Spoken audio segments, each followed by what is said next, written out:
The screen door took the boot hard enough to swing back into the siding with a crack that carried across the empty street. Cardboard boxes tumbled down the porch steps. A coffee mug skipped twice across the concrete and shattered against the walkway edge.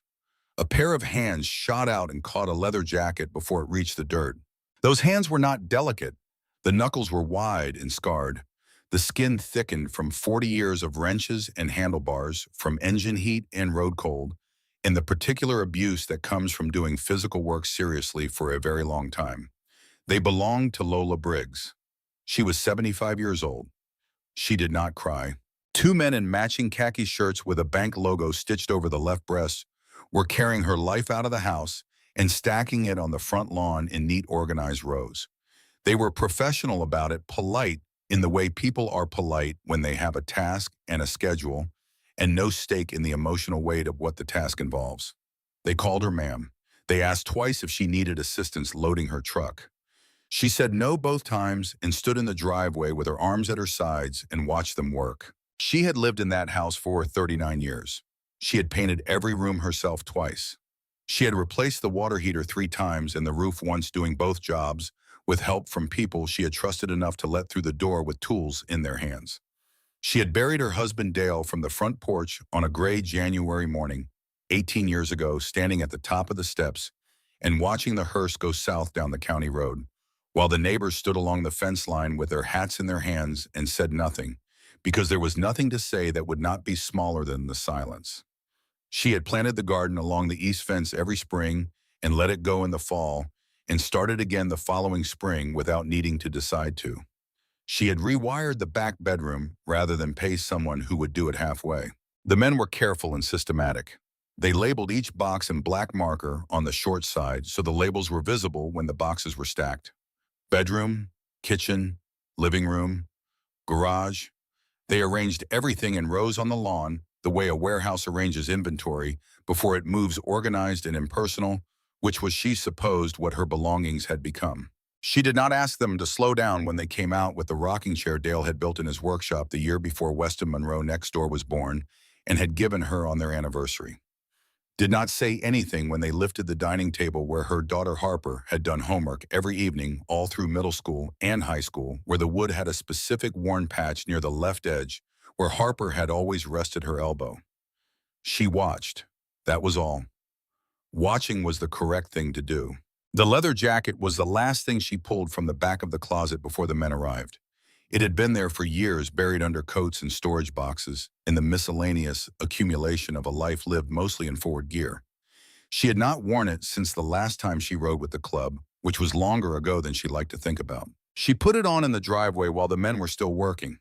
The leather was stiff from disuse, but it fit just barely the way a good jacket always fits, even after years of not being worn, because a good jacket is made to your body, and your body changes less than you think it does.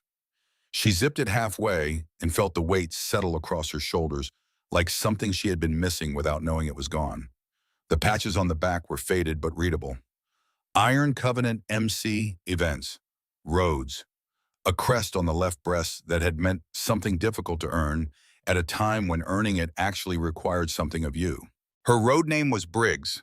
The Iron Covenant had given it to her in 1979, the year she became the first woman patched into the club, and they had not bothered trying to come up with anything more inventive. She had not argued.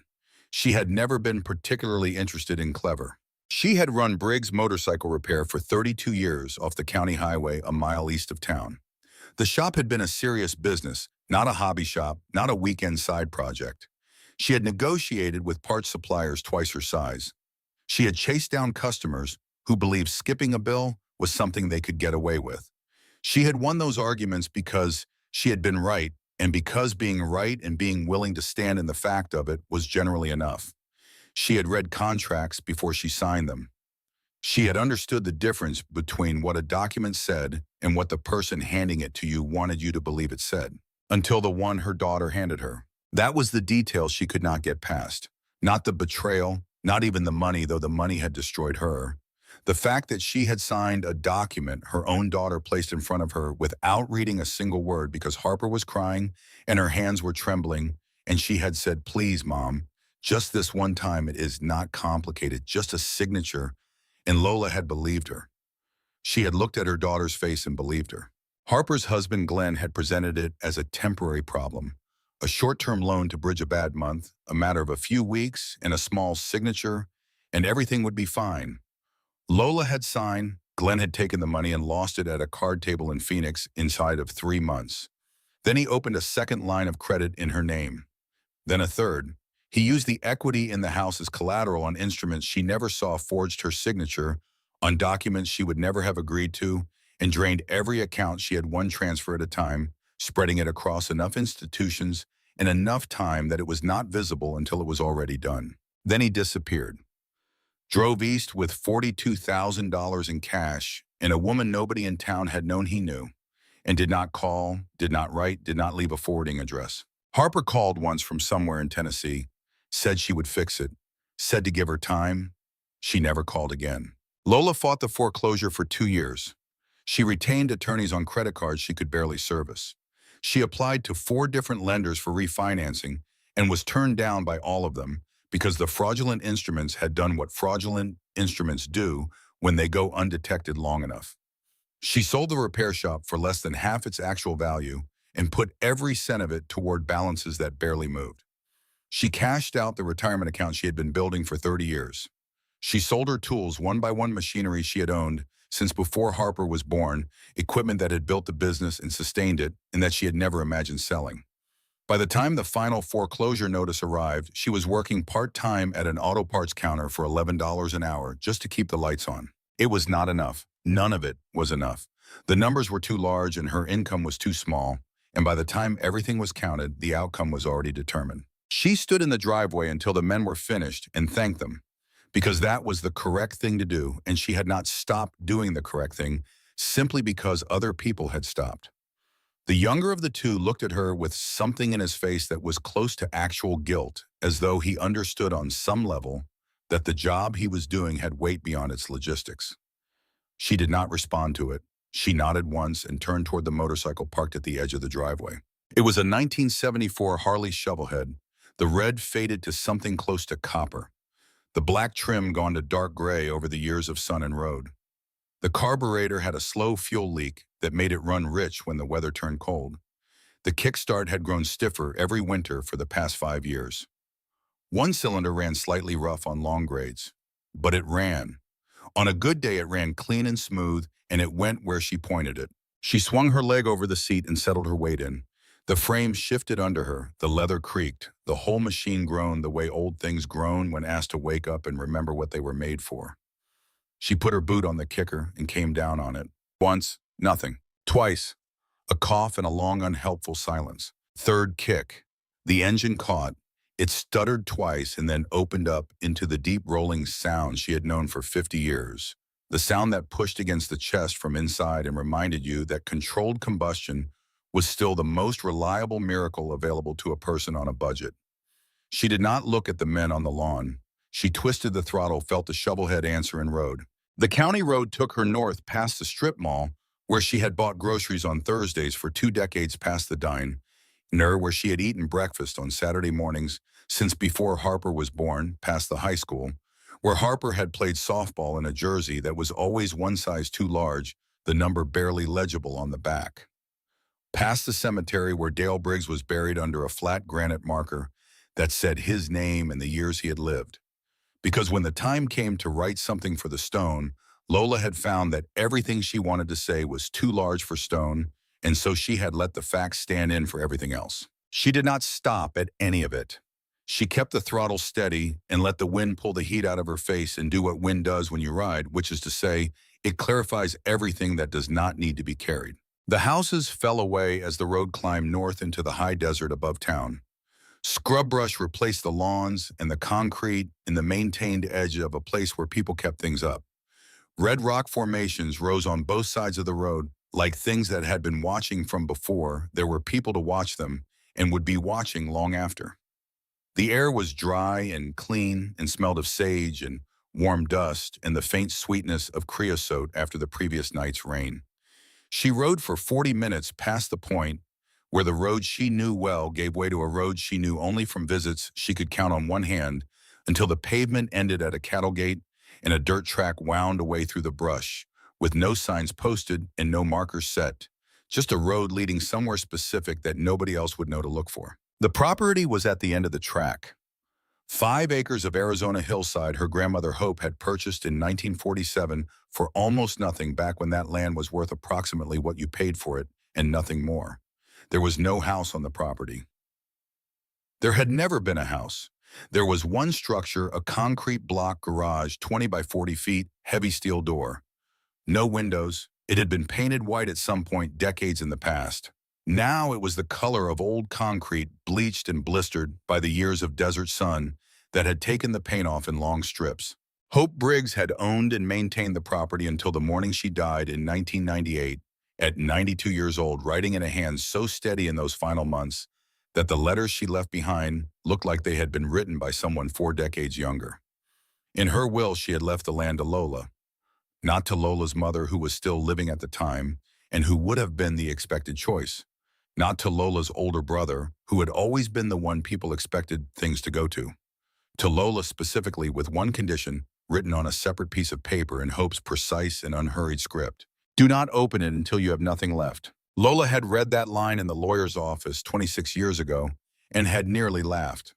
Her grandmother had always operated that way, in riddles and long silences, with a quality of attention that suggested she was watching something at a great distance that nobody else in the room could see. For 26 years, the garage had sat on the hillside, and Lola had paid the property tax on it every year, $210 out of stubbornness, more than any clear plan, because it was there and her grandmother had left it, and that meant it deserved $210 a year, whether or not Lola understood why.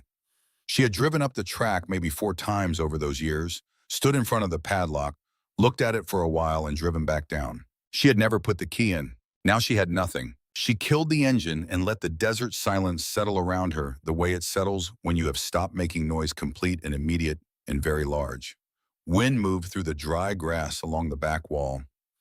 A hawk turned slow circles overhead on broad wings, held flat against the pale afternoon sky, looking down with the patience of something that knows it will eventually find what it is looking for. Lola sat on the bike without moving for a moment. She had $83 in her jacket pocket. She had the shovel head, which was probably worth something to the right buyer, and nothing at all to her as a thing to sell. And she had the key.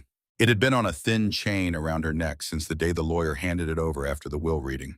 Brass gone nearly black with age, but still correct in its shape, the teeth still clean and sharp. She lifted it over her head and held it in her palm and looked at it. Then she got off the bike and walked to the garage door. Boots loud on the gravel, her shadow long and thin across the concrete, in the late afternoon light that was already going warm and orange at the edges. She did not feel hope. She felt the kind of tired that builds up over years of fighting something larger than yourself. The particular tiredness that comes from being knocked down until the bracing for it becomes more exhausting than the falling. Whatever was inside this garage, she told herself it was not going to undo what had been done. That was what she believed when she slid the key into the lock. She was wrong about that, but she did not know it yet. The key turned smooth and clean, as though the lock had been serviced recently rather than left untouched for 26 years. The hasp dropped off with a metallic ring that carried clearly across the hillside and faded into the desert in a long, slow, diminishing echo. She stood with her hand on the door for a moment, listening. There was nothing to hear except the wind and the faint ticking of the shovelhead's engine cooling behind her. She pulled the door open. The hinges screamed rust, ground against rust, a sound like something being dragged out of a long sleep against its will. A wall of old sealed air rolled out of the darkness into her face, dense and dry and strange, the air of a space that had not breathed in over 2 decades. She stepped inside. The only light came from the open door at her back. Shapes emerged slowly from the dimness as her eyes adjusted. Tall shapes arranged along the walls, flat shapes stacked on shelves, and in the center of the floor, a long, low shape under a heavy canvas tarp that had stiffened with age. She found the breaker panel mounted near the door frame, a gray metal box with a single main switch, and she threw it. Fluorescent tubes overhead stuttered and caught one by one, blinking into life with that particular mechanical uncertainty before they held and filled the space with cold white light that pushed the shadows into the far corners. Lola stopped breathing. The walls of the garage were lined with trophies. Not a few, not a shelf of them. Dozens arranged on wooden shelving that had clearly been built by hand and stained dark and had remained solid through all the years that the structure around it had been bleaching and blistering in the desert. The trophies ranged from small bronze cups that would sit in one hand to tall silver columns nearly as high as her shoulder. Their bases engraved their shapes varying across the decades of competition they represented. The labels on the wooden shelves had yellowed and curled at the edges, but the text was stamped into metal plaques on each trophy and remained readable. First place, women's class, national champion, Daytona Beach Sand Course 1937, Wisconsin T 1938, Pikes Peak Hill Climb 1940, Springfield Mile 1939, Middleburg Circuit 1941. She walked slowly along the nearest wall, reading each date, reading each event, name reading each small engraved plate at the base of every trophy. The name on every single one was identical. Hope Briggs, Hope Briggs, Hope Briggs. Lola turned in a slow circle in the center of the room and looked at all of it. Her grandmother had been a motorcycle racer, not a hobbyist who entered the occasional local event for the fun of it, not a weekend enthusiast who liked the feeling of speed on a closed circuit.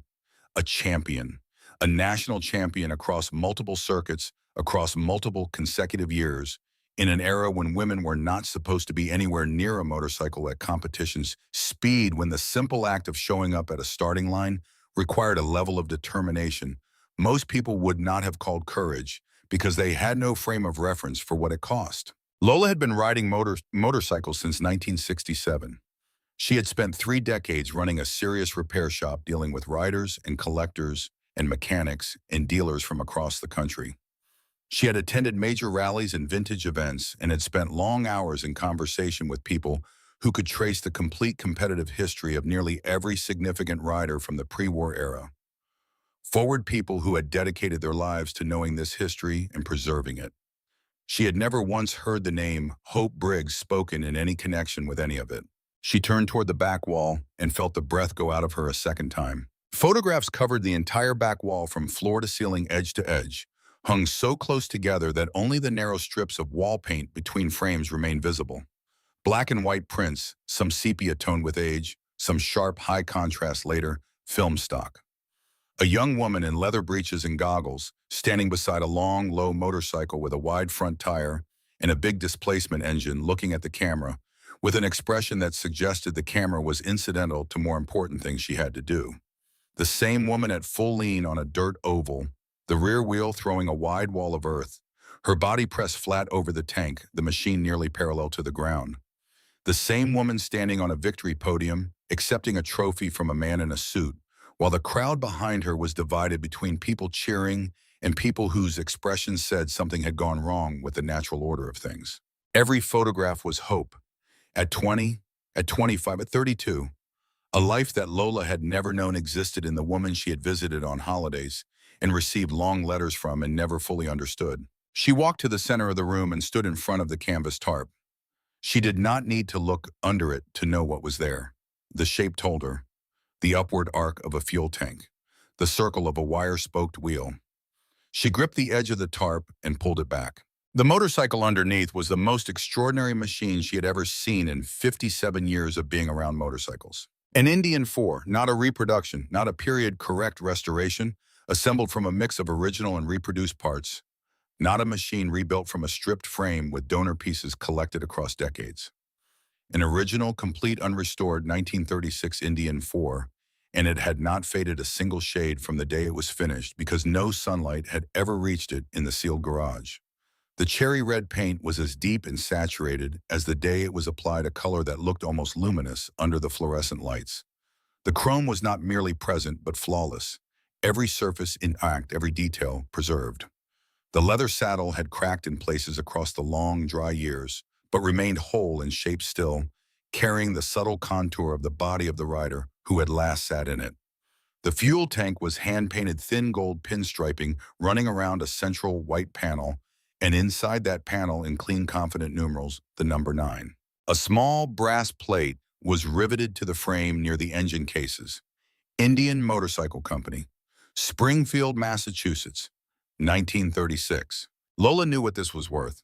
Anyone serious in the vintage motorcycle world knew what a correct, unrestored 1936 Indian 4 was worth in the current market. They came to public auction perhaps once in a decade, sometimes less. The last one she had followed had sold for $490,000, and it had not been in this condition. She did not sit on the seat. It felt like the kind of thing you did not do without being invited first. There was a workbench along the far wall of the garage. On it sat an oil can and a row of carburetor jets arranged in order by size, in a plain wooden box with no finish on it, roughly the dimensions of a shoebox. She walked to the box and lifted the lid. Inside were a journal bound in black leather, a stack of envelopes tied with cotton string, a racing patch worn thin at the edges, a gold pocket watch with a scratched crystal face, and a sealed envelope with her name written on the front in Hope's handwriting. Lola, just that. She sat on the workbench. Dust rose up around her legs. She could hear her own heartbeat in the stillness of the sealed room. She opened the envelope. The letter inside was dated August 1997. Hope had been 91 years old when she wrote it. Lola, if you are reading this, you have nothing left. I am sorry. I knew this moment might come for you. The Briggs women have always been harder on themselves than on the people who damage them. I was the same. Your mother was the same. I hope your daughter is different, but I am not certain she is, and I think someone may have hurt her before she found a way to hurt you. I am leaving you what I have. Number 9 was my finest machine. She belongs to you now. There are letters in this box from a man who tried to take her from me.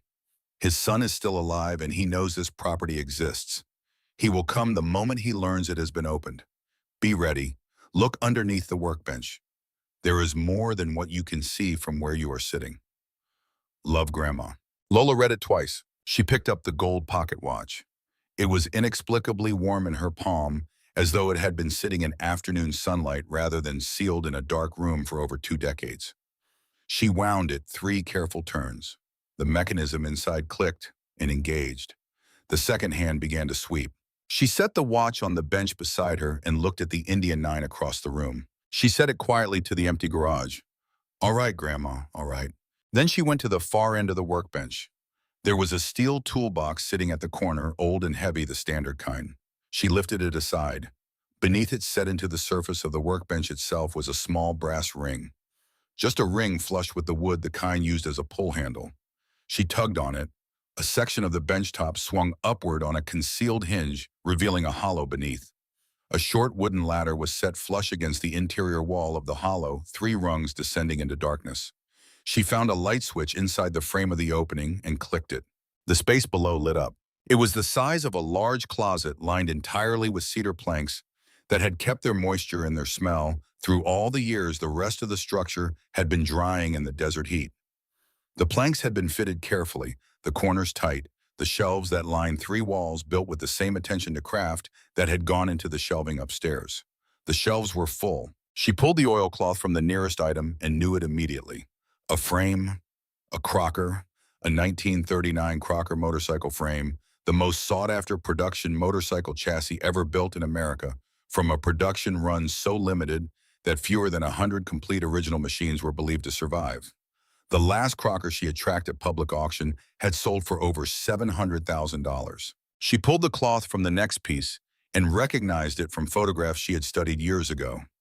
A Browse Superior fuel tank, wide and elegantly proportioned, with the distinctive linework of the Superior series.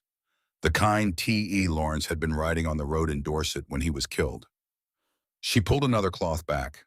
A complete, unrestored Vincent Black Lightning engine, every original part present and correctly identified by the small handwritten tags Hope had tied to each one.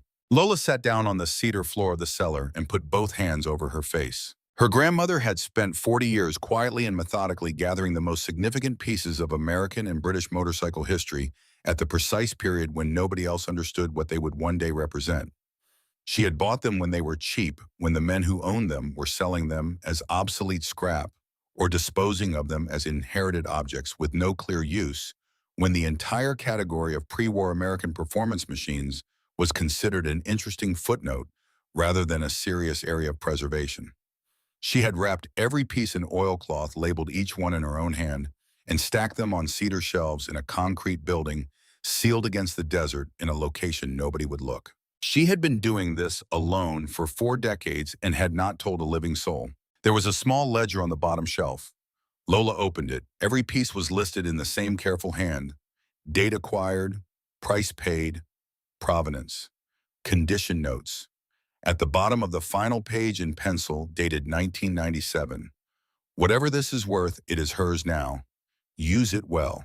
Lola climbed back up the ladder and closed the trapdoor and sat on the bench and looked at the Indian 9 standing under the fluorescent lights in the center of the garage. She thought about what kind of woman could have done all of this and kept it entirely quiet for 60 years.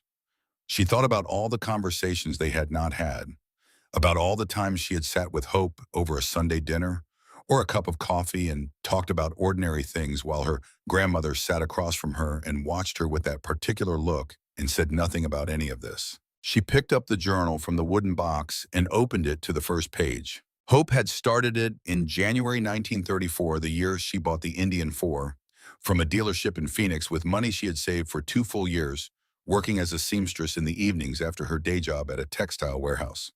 The first entry was 4 lines. Paid $215 for the Indian. Rode her home over the Bradshaw Mountains in the rain.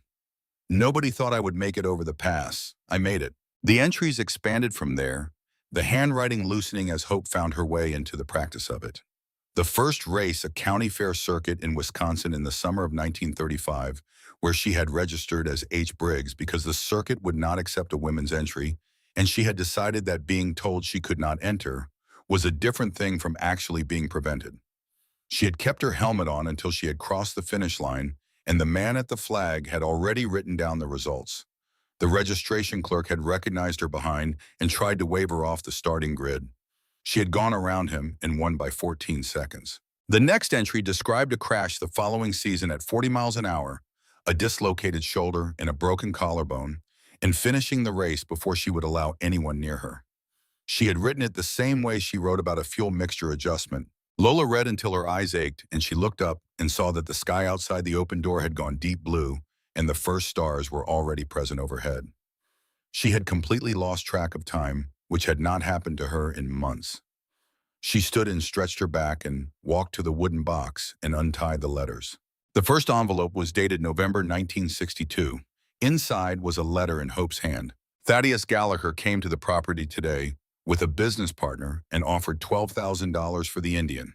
He was polite in the way that certain men are polite when they are confident that politeness will produce the outcome they have already decided on.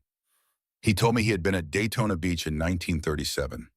He told me he had been standing at the finish line when I came across it first. He said that was the day he saw the machine and decided he wanted it, and that he had been trying to acquire it ever since, and that he was puzzled that I had not been willing to discuss it. I told him the machine was not for sale. He told me I did not understand what I had. I told him I understood exactly what I had. He told me I would think about it differently with time. I told him to leave my property. He left. But men like Thaddeus Gallagher do not stop wanting something simply because they have been told no. He will be back. I am writing this down in case. She found the next letter. 1971, same hand. Gallagher returned today. He brought 2 men with him and a document claiming a bank lien against this property, a debt from a loan he says I took out in 1968 that I have no record of taking. The sheriff looked at the document and could not verify it. The notary stamp was real, but the commission number traced to a different instrument filed in a different name in 1965. The sheriff was polite, but the document was a forgery. Gallagher's men left when the sheriff told them to. Gallagher himself stood in this clearing for a moment before he went and looked at the garage door with an expression I recognized from the first time he came. He will be back again. He has built a bank since 1962. I do not know where the original capital came from. I have my suspicions, and I have written them on the enclosed pages and had them notarized by a party with no connection to any of this. I am keeping this record in case.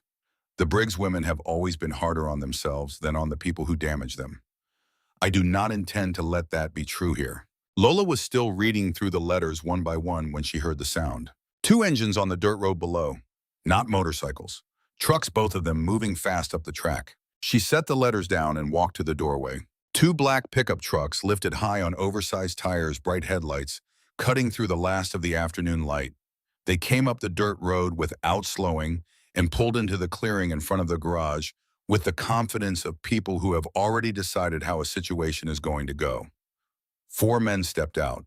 Three of them were large and wore jeans and work boots and had the look and the posture of men paid to be present in a way that is intended to communicate something specific about what will happen if things go wrong. The fourth man she recognized. She had seen his face on a billboard along the county highway north of town, the kind of billboard that displayed a name in large letters above a logo, the kind that was intended to communicate established presence and community investment. Robert Gallagher, younger than her by 15 years, broad-shouldered, expensive haircut, a suit jacket worn open over a collared shirt in the way that men wear suits when they want to seem accessible, while still communicating that they are in a position of authority. He walked toward her across the gravel with his hand extended and his expression arranged into something that suggested a reasonable conversation was about to take place. Mrs. Briggs, Robert Gallagher, Gallagher Development Group. I believe we may have spoken by phone some months back. We did not speak, you left a message. He lowered his hand smoothly as though that had been expected. He looked around the clearing with the expression of a man estimating. I will be direct. My understanding is the county may be moving to condemn this parcel for environmental liability from prior industrial use. I would hate to see you lose the land without any compensation when there is a fair offer available. I can offer $40,000 cash transaction close within the week. You walk away clean and avoid any cleanup liability that might otherwise come your way. He paused and watched her to see how the number landed. Lola looked at him. She looked at the three men by the trucks who had not moved and whose stillness was a specific kind of stillness. She looked back at Gallagher. You know what is in this garage? His expression adjusted the way a mask adjusts when the face behind it does something the mask was not prepared for. I'm sorry, I am not sure what you mean by that. You know what is inside this garage, she said again. You would not be here otherwise. Your father stood in the same spot in 1971 with a forged bank document and two men very similar to those three. My grandmother wrote down everything, every visit, every document, every threat, every name. She had it notarized. I have all of it. The expression was entirely gone. Mrs. Briggs, this is a business conversation. Get off my property. One of the three men stepped forward from the trucks, the largest of them wide across the shoulders, a scar through one eyebrow, moving with the deliberate slowness of someone who wants the movement to be interpreted correctly. Lola looked at him for 2 seconds. Then she looked back at Gallagher and pulled an old flip phone from her jacket pocket. You have 60 seconds to be back in those trucks. After that, I make a call. The people who answer are not in suits. Nobody moved for a long moment. The wind pushed dry dust across the clearing. Then Gallagher turned to his men and said 2 words, and they walked back to the trucks and got in. The engine started. They backed slowly down the dirt road in a low cloud of dust, and their headlights disappeared around the first bend. Lola stood in the clearing with the phone in her hand and did not put it away. She dialed a number she had not used in 11 years. It rang twice. A voice answered deep and rough like gravel moving down a slope. Briggs, you still breathing? Yeah, Deacon, still here. What do you need? 8 or 10 riders at my grandmother's property by sunrise. I will send you the location. The line was quiet for 3 seconds. What kind of trouble? Suits, with lawyers behind them. A pause. Lock the garage door. We will be there before it gets light. He hung up. Lola put the phone in her pocket and stood in the clearing, looking down the road where the trucks had gone. She thought about her grandmother standing in the same spot in November 1962, watching a man named Thaddeus Gallagher drive away after being told no for the first time, watching him go with the understanding that he was going to come back. Hope had been right about that. She had been right about most things. Lola turned back into the garage. She had a journal to finish reading and a night to get through. She read until the sky outside the open door had gone completely dark and the desert night was making its particular sounds, small sounds, in the sage, the distant call of something in the canyon to the east, the ticking of the shovelhead's engine outside going through its final, cooling contractions. The journal entries from the war years began in the spring of 1942, when the racing circuits shut down for the duration, and Hope wrote about it the way you write about a death that was expected and still cost you something. Then in March of 1943, the entries changed in tone and in content, and Lola sat up straighter and read more carefully. Her grandmother had been recruited, not by the military, not in any official capacity that left a record, but by the Office of Strategic Services, the wartime intelligence agency that would eventually become the CIA. They needed couriers, people who could move classified materials across large distances without drawing attention, people who understood remote roads, people who could navigate terrain that did not appear on standard maps and could do it reliably across all weather and all conditions.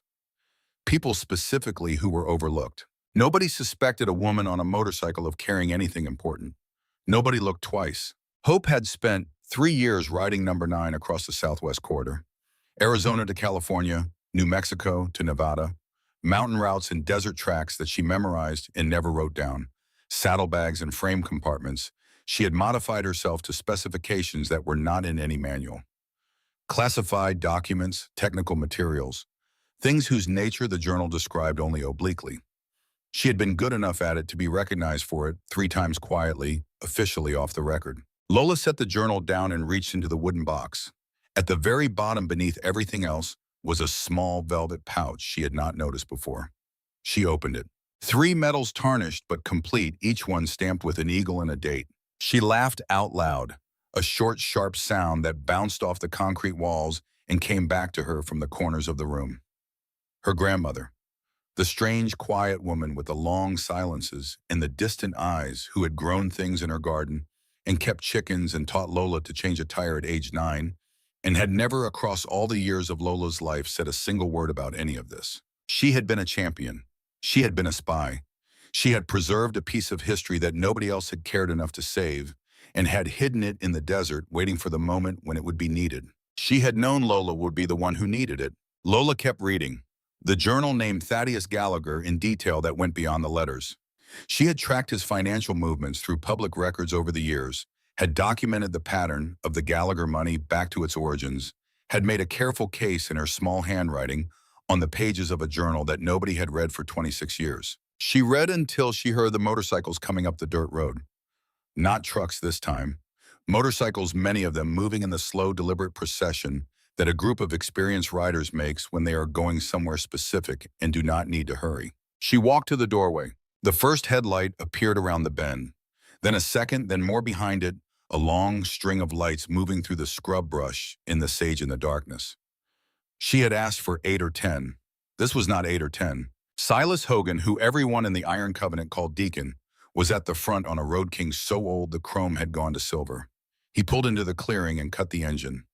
The riders fanned out behind him and killed their engines one at a time. The silence that followed was the loudest thing she had heard all day. Deacon swung off the bike and walked to her.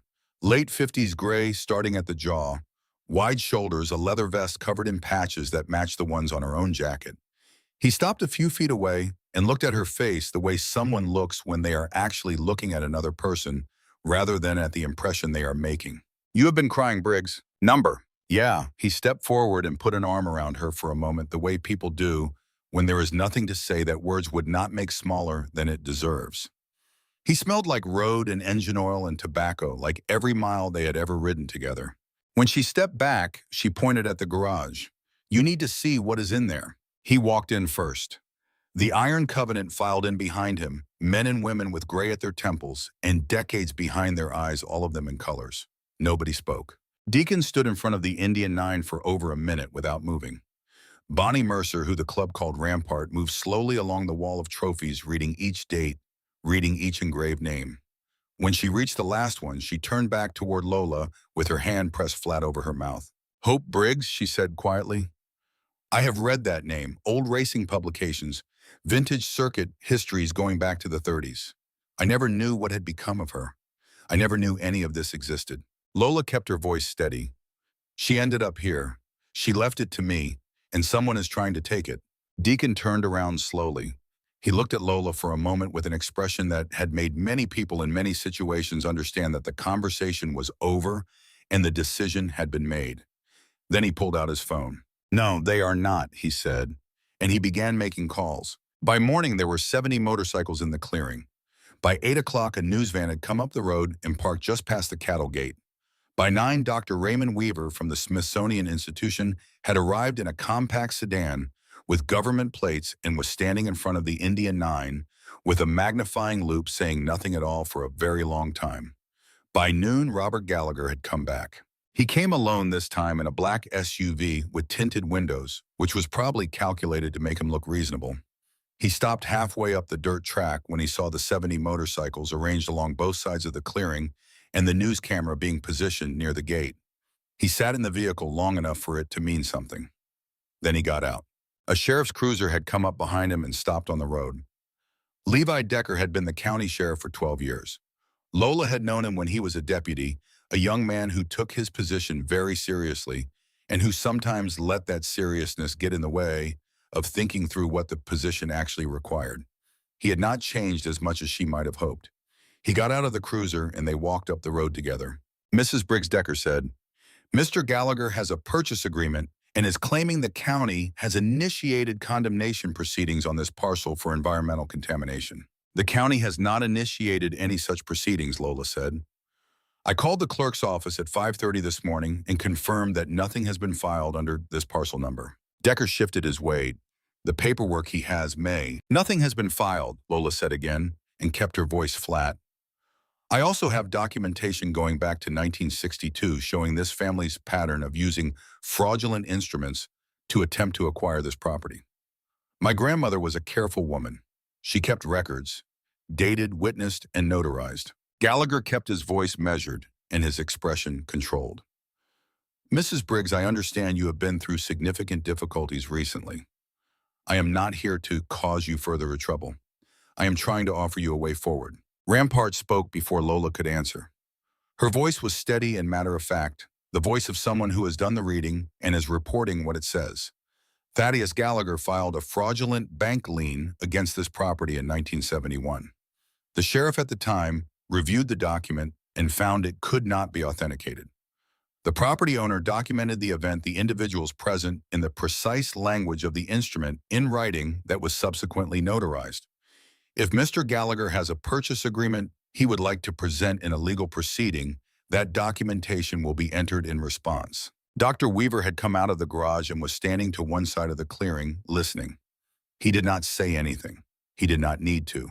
He was a small man in a gray suit with a leather portfolio and the identification of a major national institution in his breast pocket, and his presence communicated something that Gallagher's 3 trucks and 3 large men had not managed to communicate. Gallagher looked at the Smithsonian curator. He looked at the news camera. He looked at the 70 motorcycles and the rider standing beside them. He looked at the open garage door and the shapes visible inside. He got back in the SUV. He drove away without speaking. Lola walked outside. Dr. Weaver was waiting for her. He had spent the better part of an hour going through the main floor of the garage before Gallagher arrived, examining each trophy individually, reading the dates, studying the photographs on the back wall, with the close, sustained attention of a man who had spent his career searching for exactly this kind of primary evidence. He had produced a small magnifying loupe and spent a long time over the Indian 9 examining the frame plate, the engine case numbers, the paint on the fuel tank, and the pinstriping and the handmade quality of the original tooled leather saddle. He had not spoken while he worked. He had climbed down into the cellar with a flashlight and been silent for a very long time. When he came back up and turned to face her, his voice was precise and professionally controlled. "Mrs. Briggs, this is Hope Briggs' race machine from the 1937 Daytona Beach event. I have seen period photographs of this motorcycle in the archives and in publication. I did not know it had survived. The Smithsonian has been searching for significant pre-war women riders' machines for over a decade. This is the most significant such machine I have encountered in my professional career." He paused. "The collection in the cellar represents a level of pre-war American and British motorcycle preservation that I did not believe existed privately. Your grandmother understood exactly what she was doing, and she did it correctly." He named a figure for acquisition of the Indian 9 alone. He also described a long-term loan arrangement that would keep the motorcycle in her ownership while displaying it at the institution on a rotating basis. The number for either option was more money than she had earned in her last decade of running the shop. She did not react. She did not say yes. "I will consider it," she said. "Let me tell you about the cellar pieces separately." They sat at the workbench and she described each item and he listened and asked careful questions. When she was finished, he made an offer for specific pieces in the cellar, not everything, the pieces that would serve the institution's collection most directly. The Crocker frame, the Vincent engine, the Brow Superior fuel system, several others whose provenance Hope had documented clearly enough to meet the institution's standards. The combined figure was significant, not what the Indian would bring, but enough. Enough to clear every fraudulent account Glenn had opened in her name, enough to pay the lawyers who had fought the foreclosure and lost, enough to leave something behind after the debts were settled. "I will give you an answer in 3 days," Lola said. "The Indian is not part of this conversation." Dr. Weaver nodded as though this was the answer he had expected.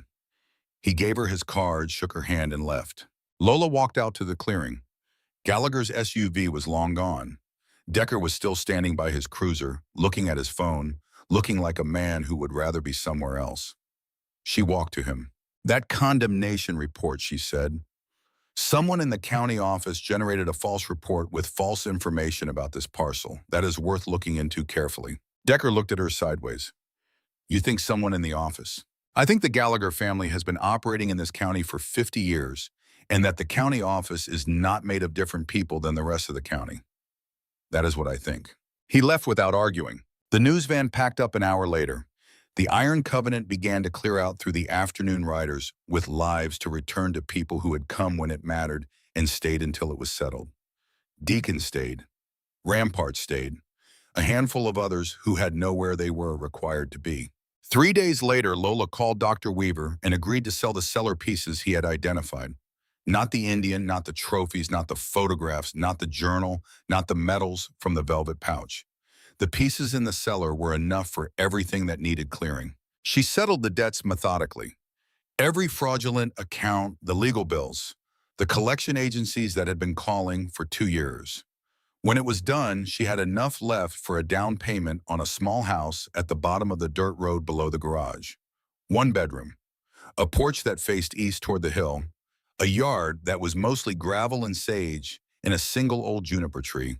It was the first place that had felt genuinely hers in a very long time. She spent the following weeks working on the garage itself, doing the maintenance it had needed for years and that nobody had done because nobody had known it needed doing. Patched the roof where the concrete had cracked and let the desert in. Painted the interior walls. Replaced the old humming fluorescents with clean new fixtures. Built fresh shelving for the trophies and cleaned each one by hand using a mixture of oil and a soft cloth, working slowly, not rushing, polishing the brass and silver until each one caught the light the way it had been designed to catch it. She rematted the photographs and hung them back on the wall in a careful grid. Hope at 20, at 25, at 30, at 35. A life captured in black and white and held still against the wall of a concrete garage on a hillside in the Arizona desert. Lola stood back and looked at them when they were done and thought about what it meant to know someone your whole life without knowing who they were. She built a low wooden platform for the Indian 9 sanded and finished stable and level, and she made a placard. Simple and clean. Indian 4, 1936. Daytona Beach, 1937, national champion. Number 9, Rider Hope Briggs. This machine is not for sale. She painted a sign for above the door. Hope Briggs Workshop, established 1947. The right people started coming. Not crowds, not tourists interested in a novelty. The right people. Riders who had heard about the Indian and wanted to see it with their own eyes.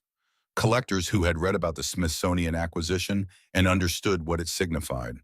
Historians who wanted to see the trophies and the photographs and talk about what they meant. Lola let them in and walked them through and told them what she was still learning herself about the woman who had built this place. Then one afternoon, a woman arrived with a boy. He was 14 years old, thin and quiet in the way of someone who has learned that being quiet costs less than most of the alternatives. He stood a step behind his mother when they came through the door and kept his eyes down until they were inside the garage, and he looked up and saw the Indian 9, and then he did not look away from it again. The mother introduced herself as Mrs. Monroe. Her son Weston loved motorcycles and had no one to teach him, and she had heard that Lola used to run a shop. Lola looked at the boy. He was still looking at the Indian with the focused attention of someone who has found the specific thing they were looking for without knowing they were looking for it. "You know anything about engines?" Lola asked. He shook his head without looking at her. You want to? He nodded. Lola looked at the mother, then back at the boy.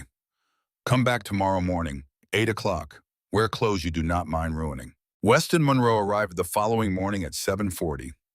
Lola put him to work, taught him to clean a carburetor properly and to gap a spark plug and to listen to an engine with the specific attention that allows you to hear what it is telling you before it fails rather than after.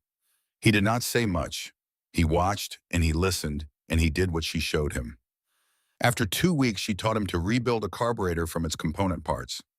After a month, he could do it without being told to. She started paying him a small amount each week.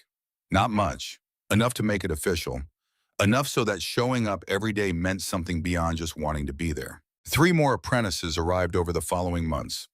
Lacey, a welder from Tucson, who had been doing fabrication work at a construction outfit and who could cut a frame with a torch and put it back together stronger than it started. Donna, who had left engineering school 2 semesters before finishing her degree and whose understanding of mechanical systems from first principles was the clearest Lola had encountered in 30 years. Harrison, who had been a field mechanic in overseas service and who worked on engines the way a person works on things when failure has real consequences, carefully and without shortcuts. They turned the garage into a working shop, American iron from before 1960, Harley and Indian, and anything else that came through the door with real history in its frame. They took it in and tore it down and rebuilt it and made it run. Some machines stayed, some went to museums, some went to collectors who understood what they were buying. The work was demanding, the pay was not extravagant, but it was correct in a way that the auto parts counter had not been, in a way that nothing in the past 2 years had been. Weston barely spoke during the first month. Then one afternoon he asked a question about valve timing, and after that he did not stop. He was at the shop before it opened in the morning and often still there when Lola locked up. He absorbed whatever she showed him and went looking for more on his own time. She recognized something in him. The kind of kid who only makes sense when there is grease under the fingernails and a specific problem to solve. She gave him more responsibility. Let him lead a full rebuild on a 1948 panhead, watching without intervening unless he asked. By the time he was 6 months in, he was doing work that most trained mechanics would not have attempted. But Lola still had not ridden the Indian. She told herself it was too valuable, too fragile, too historically significant to risk on a dirt road. She knew that was not the real reason. The real reason was that she was afraid not of damaging the machine, not of the road, but of what she would feel when she finally swung a leg over that saddle. Afraid she would not be equal to it. Afraid that after everything her grandmother had been, after all those trophies and all those roads and the 3 medals in the velvet pouch, that Lola would sit on the Indian 9 and feel ordinary. So the machine sat on this platform in the center of the room every day, and every day she walked past it and felt the weight of something left unfinished, pressing against her chest. Deacon noticed. He always noticed. He showed up on a Saturday morning in October without calling ahead, just the sound of his Road King coming up the track, and then his boots in the doorway. He looked at the Indian. He looked at Lola under a 1952 Hydroglide working on the oil pan. He leaned against the wall. She slid out and wiped her hands on a rag and did not say anything. Deacon picked up the journal from the shelf where it sat behind glass and opened it to the last page and read it out loud. Number 9 belongs on the road, not behind glass, on the road. That is what she was built for. He closed the journal and set it back precisely where it had been. I will be here tomorrow, 6 in the morning. If you want to ride, we ride. If you do not, that is your business. But stop pretending you are protecting the machine. You are protecting yourself. He walked out. Weston looked up from the transmission he was rebuilding. His expression was carefully neutral, in the way of someone who heard everything and is deciding what to show. "You gonna do it," he said. Lola did not answer right away. She picked up the wrench and went back under the Hydroglide. "Tomorrow," she said. She drove home that evening along the county road with the sunset going red and orange over the western hills, and thought about her grandmother, about what it must have cost to be the person Hope Briggs had been at 23 years old, to show up at a starting line in Wisconsin in 1937 and know that the man handing out registration numbers believed she had no right to be there, to sit on the machine and wait for the flag anyway, to know that if she won, it would not end the argument, but that winning was still the right thing to do. She had not learned that from nowhere. She went inside and set her alarm for 5:15. She woke before it. made coffee and drank it black on the porch of the small house while the sky moved from black to deep blue. At 5:30, she walked up the hill. Deacon was already there sitting on the Road King with a cup from a thermos, and his arms folded the way he always waited, as though waiting were just another kind of writing. Rampart was there standing beside her machine, with her silver hair loose in the cold morning air. Weston was leaning against the garage door with his hands in his jacket pockets, which she had not asked him to do, but was not surprised by. He had the brass key in his hand, the one she had given him 4 months ago for opening and closing the shop. He unlocked the door and pushed it open. The lights came on, and the garage was what it always was: trophies on the shelves and photographs on the back wall, and machines at various stages of work on the benches and in the center of the room on the wooden platform number 9. Lola walked to the machine and put her hand on the fuel tank. The paint was cool and perfect under her palm. She had read the journal's section on how the Indian handled until she could have recited it from memory. Number 9 likes a firm throttle and a patient clutch. She does not like to be restrained. She was built to go, and going is what she does best. She wheeled the Indian off the platform and through the door and out into the clearing. The weight of it was always a surprise, heavier than it looked, substantial, and alive in its mass in the way that real machines are alive, in ways that replicas are not. Deacon handed her a helmet without a word. She put it on and pulled on her gloves and zipped the leather jacket. She swung her leg over. The frame settled under her, the suspension taking her weight, the geometry of the machine doing what it was designed to do. She found the foot controls and positioned herself and gripped the bars and put her boot on the kickstart lever and came down on it. First kick, nothing. The engine was cold and needed the time. Second kick, a brief cough, a suggestion of ignition that did not follow through. Third kick, the engine caught. It sounded like nothing she had ridden in 57 years. Not the Harley Thunder she knew in her chest, not the British twin rasp, not any modern thing.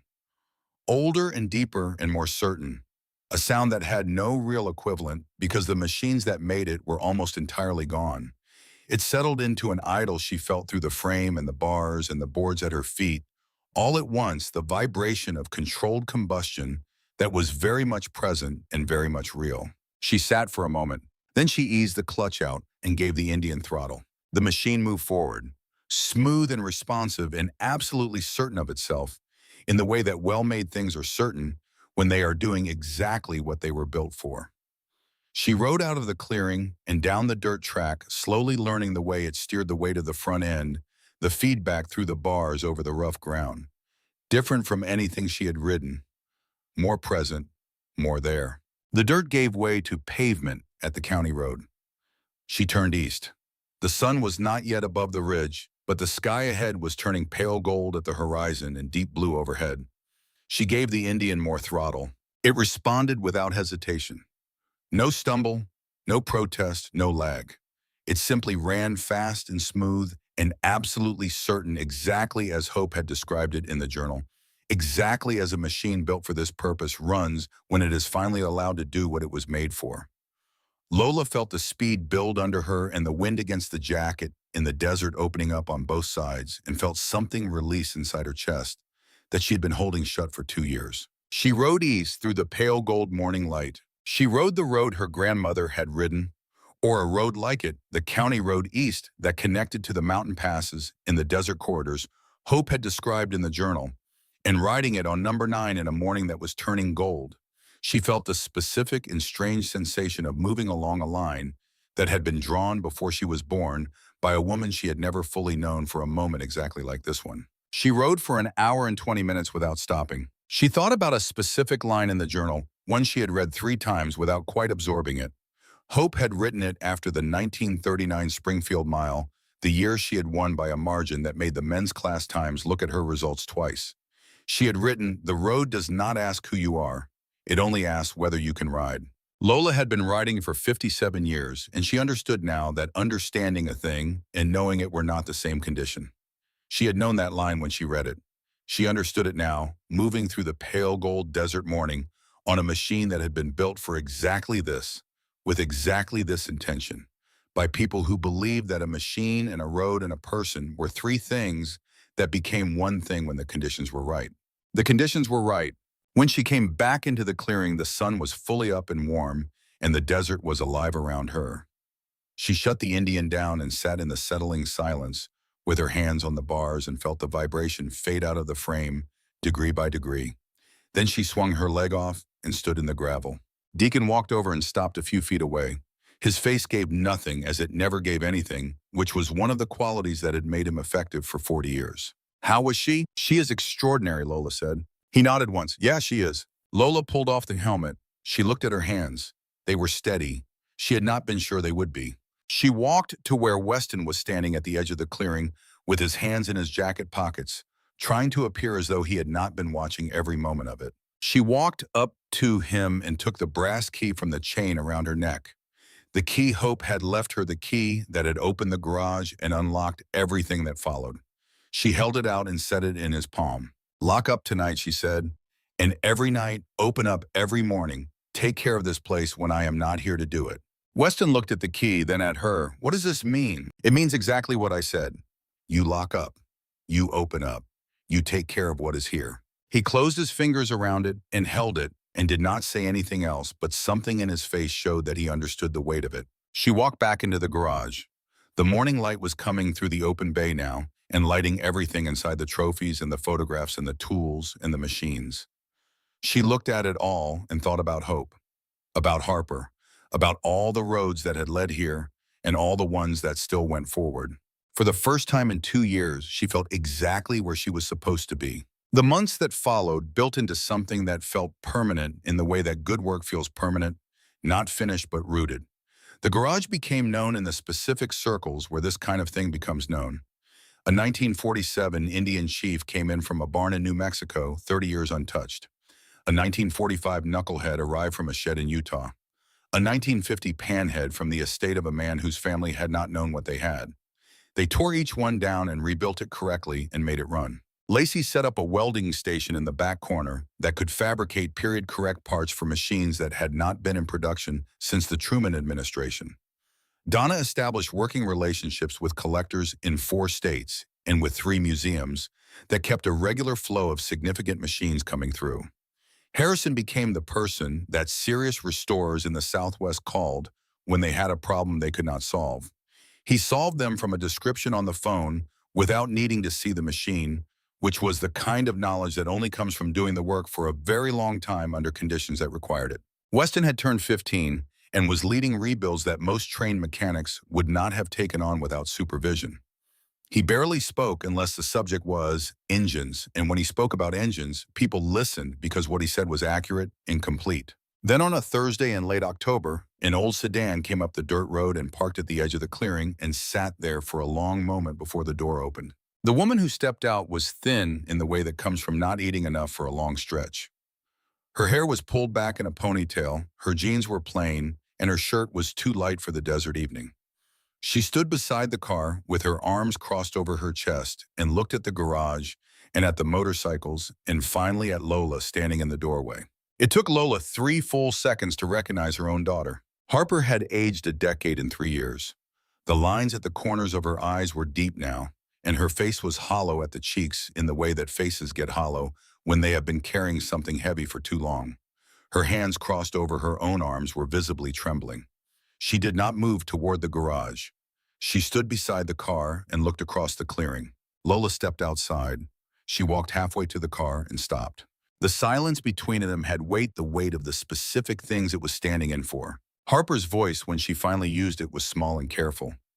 Mom. Lola said nothing. I saw the article, Harper said, in the regional paper, about the garage, about grandmother, about what you built here. She stopped. I did not know any of it. About grandmother, about the Indian, about what she left you. You did not ask, Lola said. Harper flinched. No, I did not. A silence that was longer than the first one. I am sorry, Harper said, for the loans, for Glenn, for disappearing. I know it does not fix anything. I know it is not enough, but I needed you to hear me say it in person where you could look at me. Lola looked at her daughter. She saw the guilt, and she saw the exhaustion, and she saw 3 years of carrying something that cannot be put down by running from it because it runs with you. She also saw something that was not performance. She saw someone who had driven a long way to say a true thing and had not turned around before getting out of the car. Where is Glenn? Lola said. Harper shook her head slightly.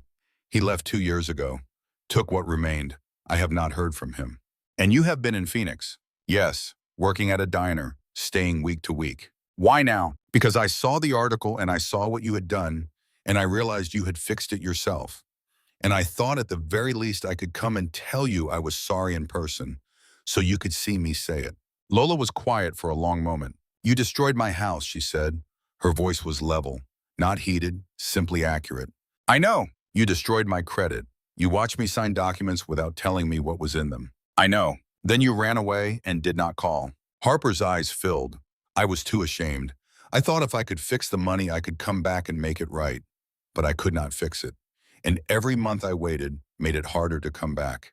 And then I saw what you had done without any help from anyone, and I thought at least I can say I am sorry. Lola thought about her grandmother's letter. The Briggs women have always been harder on themselves than on the people who damage them.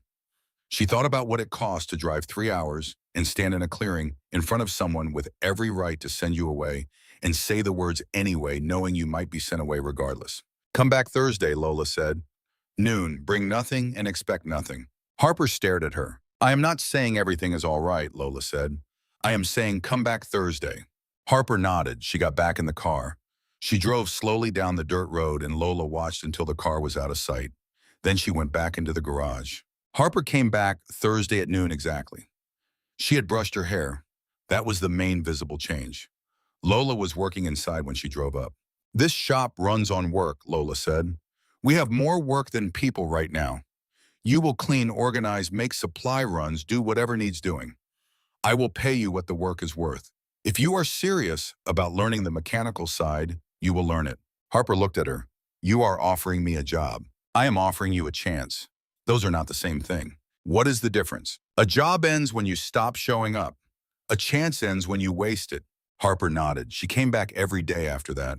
She swept floors and labeled parts and learned the names of things by asking Weston, who answered her questions with the enthusiasm of someone who has been waiting for someone to ask. She made mistakes, and she was corrected, and she listened. She was not naturally mechanical. She was stubborn in the Briggs way, which meant she kept going when stopping would have been easier and more comfortable. 6 weeks after she started, Lola walked into the garage and found Harper at the parts bench with a carburetor disassembled in front of her, the components laid out in the correct sequence of disassembly, a diagram open beside her, a yellow notepad with careful handwriting showing her process. I took it apart to understand how it works, Harper said. Is that all right? Put it back together, even if I got something wrong. Did you? Harper looked at the diagram, then at the components. I do not think so. Then find out. It took her an hour and 15 minutes. Lola examined the result and found 2 small errors, handed it back without comment, watched Harper locate them and correct them and hand it back again. This time it was right. Put it in the panhead. Harper's hands were not entirely steady as she installed the carburetor. She consulted the diagram twice. She went slowly and did not ask for help. When she stepped back, Lola reached past her and started the engine. It caught and ran clean. Harper stood looking at the running engine without moving. Then she turned to Lola. Her eyes were full. I did it. Lola nodded. Yeah, you did. It was the first time in 3 years she had been proud of her daughter. She did not say it out loud. She went back to her own work. Harper understood. 2 weeks after that, the attorney Goss called at 8 in the morning, which was early for him, and meant something had moved. The FBI, he said. They have made contact. They have been running an investigation into Gallagher Development for 14 months. 2 counts of commercial real estate fraud, 1 count of bribery involving a county planning official. He paused. They were already aware of Glenn. Already aware. He has been cooperating with them since November. He provided information implicating Gallagher Development in a scheme that included fraudulent loan instruments of the kind used against you. Information that aligns with what your grandmother documented about Thaddeus Gallagher's financial history going back to the 1960s. Lola looked at the Indian across the garage. She thought about the last page of the journal. Be ready. He will come when he learns she has been found. What does this mean for the property? The civil action Gallagher filed has been stayed by federal order, Goss said. The forged purchase agreement will be entered into the criminal evidence file. The county official who generated the false condemnation report is under investigation separately and has retained a criminal defense attorney. Refer all of it to them, Lola said. Let them see the full pattern together. After the call, she sat with the phone in her hand and looked around the garage. The trophies, the photographs, the machine that had been hidden here for 60 years waiting for the right moment and the right person. She thought about her grandmother at 90 still writing in a steady hand, still believing this day would come. Hope had been right. She had been right about most things. The months that followed resolved the way things resolve when the groundwork has been laid with precision and patience. Robert Gallagher was indicted on 31 counts. The forged purchase agreement was entered as evidence and traced to a document preparer with a history of producing fraudulent instruments for real estate transactions. The county employee who had generated the false condemnation report resigned and accepted a plea agreement. The civil action against the property was dismissed. The fraudulent credit accounts were adjudicated through the federal process and her record was cleared. It took time, as these things always do, but it resolved completely. Lola followed each development when Goss reported it and acknowledged it and moved on. The property had always been hers. It was still hers. That was the conclusion. The shop kept growing. More machines came in. More skilled people came to work on them. Harper had moved out of the spare room and into a small apartment in town. She came to the shop every day and kept learning. She would never be a master mechanic. She was becoming a capable one, which was honest and sufficient and more than she had been. By the following fall, Lola had 4 full-time apprentices and more work than they could easily manage. She turned nothing away that was worth keeping. The Indian Nine rode regularly once or twice a month early mornings on the empty desert roads east of town. She had stopped being afraid of it. It was a motorcycle built to run, and running was what it did. Then one morning in October, she came into the garage and found Weston standing in front of the Indian, the way he sometimes stood, not working, just present with it. "You all right?" she said. He turned. "Yeah, just thinking about your grandmother, about what she built here and why, about what you are building." She walked over and stood beside him. He held out his hand. In his palm was the brass key. "I think it is time to pass it on," he said. Lola looked at the key. "You earned it. It is yours." He shook his head. "It is not about earning." He said it the way someone says something they have thought through completely before speaking. "It is about what the key is for. Your grandmother held it and gave it to you. You held it and gave it to me. It does not stay with one person. It moves forward. That is what this place is." Lola looked at him for a long time. She thought about Hope writing letters to a granddaughter who had not yet been born, about placing things in boxes and trusting the architecture of time to deliver them, about the instruction written in the careful hand of a 90-year-old woman. She took the key. She knew who was getting it, but that was for later. The next morning came clear and cold and exactly right. Lola was at the garage before 5:30, and the lights were already on, and Harper was inside. She had brought a machine up from the back storage, a 1948 panhead she had been working on for 2 months on evenings and weekends. A smaller bike, a bridge between the shop machines she had been learning on, and something with real miles in its purpose. Harper walked around it 3 times in the way Lola had taught her, looking at the machine from every angle before touching it. She checked the fuel and the oil and the tires and the controls, slowly and without rushing. Then she swung her leg over the seat and sat. She kicked the engine over. On the second try, it caught. She walked the machine outside. She rode in a slow circle around the clearing, then a larger one. Then she went down the dirt track to the county road and turned east and disappeared around the first bend. Lola waited in the clearing. She was gone 40 minutes. When she came back up the road, she was going steadily, and her hands were firm on the bars, and she pulled into the clearing and stopped and sat on the machine for a moment before she stepped off. She walked to Lola with her face flushed and her eyes bright and open in a way they had not been open since she arrived. Lola reached into her jacket pocket and took out the brass key. Harper looked at it. "That is grandmother's key. It has been in this family for a long time," Lola said. "It goes to the person who needs it next." Harper took it in both hands. She looked at it for a long moment and then looked at Lola. Her eyes were full. "What do I do with it?" "You hold it," Lola said, "until someone needs it more than you do." Harper closed her fingers around the key. Then she put the chain around her neck and tucked it under her shirt the way Lola had worn it for a year before she understood what it was for. They walked into the garage together. The others arrived through the morning. Weston and Lacey and Donna and Harrison.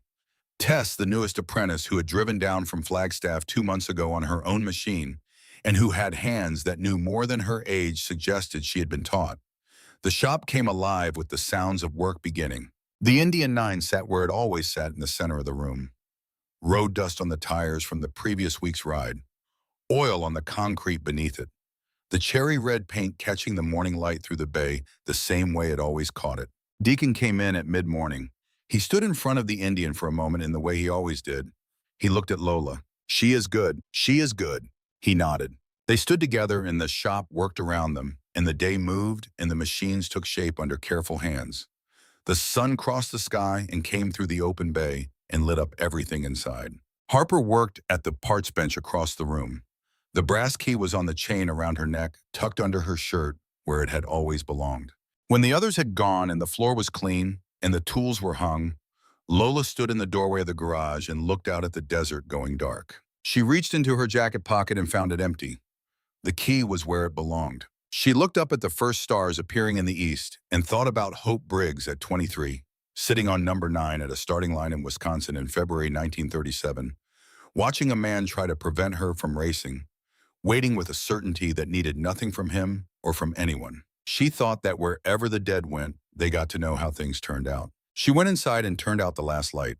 Up on the hill in the garage that had stood since 1947 in a room full of trophies and photographs and the evidence of a life fully and exactly lived, number 9 waited in the dark. Patient, certain, ready for the road that has no end. Dr. Weaver shook Lola's hand at the door of the garage and said he would be in touch about transport for the cellar pieces. His sedan went back down the dirt road, and the dust from it settled slowly in the afternoon heat, and then there was only the clearing and the bikes and the riders and the work that remained. Deacon stayed 3 more days. He slept in his bedroll in the clearing the first night, as did a dozen others who had nowhere they needed to be immediately and who understood that the value of being present at a thing like this was not reducible to a single afternoon. Rampart stayed. A woman named Cress, who had been riding with the Iron Covenant for 22 years and who had a way of sitting in silence that made silence feel productive, stayed. A man named Odell, who had known Lola's husband Dale and who had come because of that and who had said nothing about it, stayed. They ate in shifts from coolers people had brought, and they drank coffee from thermoses, and they talked about motorcycles, which was what they always talked about when the larger subject had been addressed, and they were waiting for what came next. On the second evening, Rampart came into the garage and stood in front of the wall of photographs for a long time without speaking. Lola was at the bench going through the rest of the letters, the ones she had not yet read. "Those are race programs," Rampart said eventually. Lola looked up. She had not noticed the framed items mixed in among the photographs. Rampart pointed at one, and Lola walked over to look. It was a folded paper program from the 1938 Wisconsin Teat. The kind printed in bulk for events and handed out at the gate thin paper with a basic typeface and a drawing of a motorcycle on the cover. Inside was a list of competitors. H. Briggs was listed in the women's class number 7 machine, listed as Indian 4. There was a penciled check mark beside her name. Rampart pointed at another frame. 1940 Pikes Peak. Same format, same check mark beside the name. She went down the wall pointing at the programs which Lola now saw were interspersed throughout the photographs, framed and hung in sequence with the images that accompanied them. 12 of them in total. A check mark beside H. Briggs in each one. "Your grandmother framed her own race programs," Rampart said. "She did not frame the trophies. She did not put the photographs in silver frames. She framed the programs. The entry list." "Because that was the argument," Lola said. Rampart nodded. "That she had a right to be there. That she had entered and been entered and competed on the same terms as everyone else." Lola looked at the wall differently after that, at the programs interspersed among the photographs, in a pattern that now seemed deliberately composed, the argument and the evidence side by side, the name on the list and the woman in the image who had put it there. She thought about the man at the Wisconsin registration table who had tried to wave hope off the starting grid. She thought about the 2 men Thaddeus Gallagher had brought with him in 1971. She thought about Preston Gallagher yesterday with his 3 large men and his false county report. She thought about Glenn and the documents he had produced at the kitchen table and the way Harper had handed them to her with shaking hands. Different men, different methods, the same fundamental belief. She was still thinking about it when she heard a vehicle on the road the following morning, a different engine note than the bike's a car. She walked to the door. The vehicle that came up the track was a county assessor's truck, white with a government seal on the door. A woman in her 50s got out clipboard in hand and walked toward the garage with the brisk efficiency of someone who had been sent to do a job and intended to do it quickly. "My name is Aldine Marsh," she said when she reached Lola. "I am the county assessor for this district. I am here to update the property assessment on this parcel, which has been flagged as containing undisclosed improvements and historical assets." Lola looked at her. Flagged by whom? Aldine Marsh looked at her clipboard. The request originated from the county environmental office. "There is no environmental proceeding on this property. The county clerk confirmed that 2 days ago." The assessor paused and looked at her clipboard again. "I was told there was an active proceeding. By whom specifically?" A long pause. "I would need to check the internal request documentation." "I would very much like you to do that," Lola said. "And while you are checking, I would like you to note that the property owner has retained counsel who will be interested in the chain of requests that sent you up this road today." Aldine Marsh looked at Lola for a moment. Then she looked at the motorcycles in the clearing and at Deacon leaning against his Road King with his arms folded and at Rampart beside him doing the same. She looked at the open garage door. "I will need to verify the request documentation before I proceed," she said. "I will be in contact." She got back in the truck and drove back down the road. Deacon walked over. Third attempt in 3 days. Lola watched the truck go. "He is thorough, I will give him that." "Your grandmother said he would be." "Yes, she did." Deacon unfolded his arms. "I am going to make a few calls," he said. People who know things about how Gallagher Development has been operating. You do not have to do that." "I know I do not have to." He picked up his phone. "That is what makes it worth doing." He made the calls. Lola went back to the letters. The remaining letters in the box covered the years between 1971 and 1997, a span in which Hope had continued to document every contact with the Gallagher family and its representatives in the same careful notarized hand she had been using since 1962. There were 7 more letters from that period, each one describing a different approach, each one showing a slight escalation in the sophistication of the attempt. In 1978, someone had sent a letter purportedly from the State of Arizona Historic Properties Office claiming that the property had been identified as a site of archaeological significance and that access would be required for an assessment. Hope had called the actual Historic Properties Office. No such identification had been made. The letter was a forgery.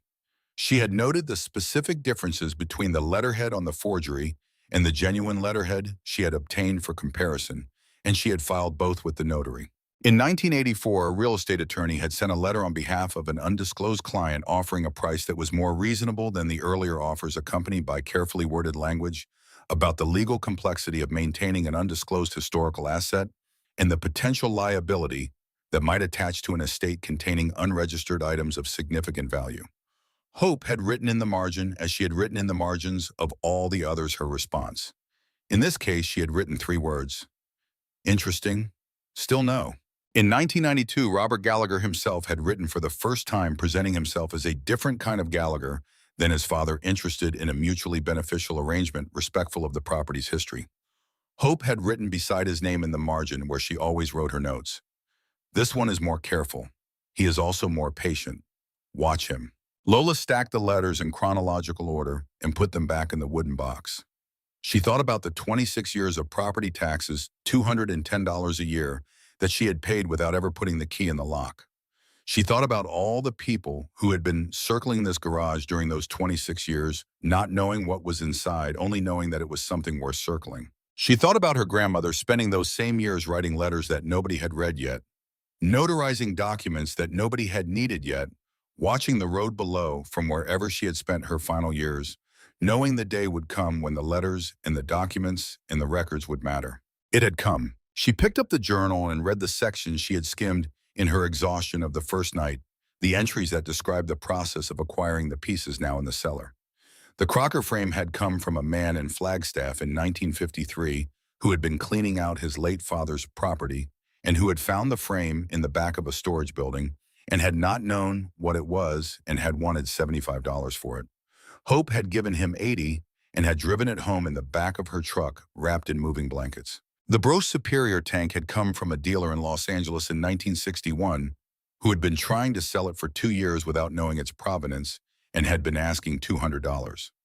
Hope had looked at it for an afternoon and read the markings and looked at the line work and gone home and come back the following day and paid the $200 without negotiating because she was certain, and negotiating would only have made him less certain that he wanted to sell. The Vincent engine had come from an estate sale in New Mexico in 1978. The family selling the estate had not known what they had and had priced it at $500 as a lot with three other items. Hope had bought the lot and given the other three items to a local museum and kept the Vincent, entry after entry, year after year.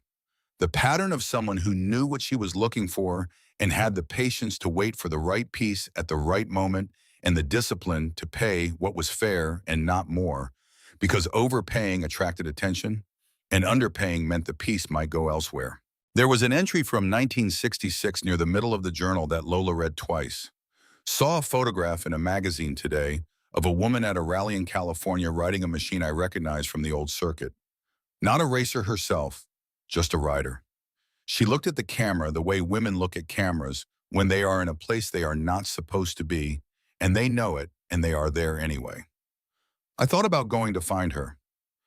Instead, I came home and worked on the Indian. Some conversations can only happen through the machine, not around it. Lola sat with that for a long time. She thought about all the conversations she had not had with Hope in all those years, about the questions she had not asked, about the life that had been here sealed in concrete on this hillside waiting.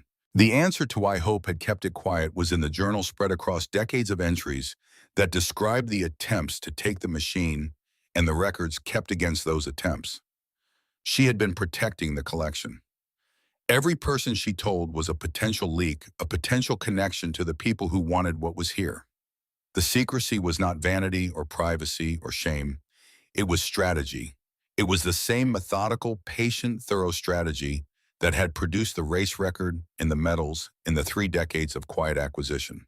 Hope had been protecting the collection for Lola's entire life, without Lola knowing there was anything to protect. Lola set the journal down on the bench and looked at the Indian 9 in the center of the room. She thought about her grandmother at 23 winning at Daytona in 1937 on a machine she had saved 2 years to buy, and then spending the next 60 years ensuring that the machine and the record of what it meant survived long enough to matter to the right person at the right time. She thought about the right person. She thought about what it meant to be the right person. The sound of the Iron Covenant's engines in the clearing brought her back. Deacon was organizing the remaining riders for the day, coordinating with a few phone calls, making sure the property was covered without making it look like a siege.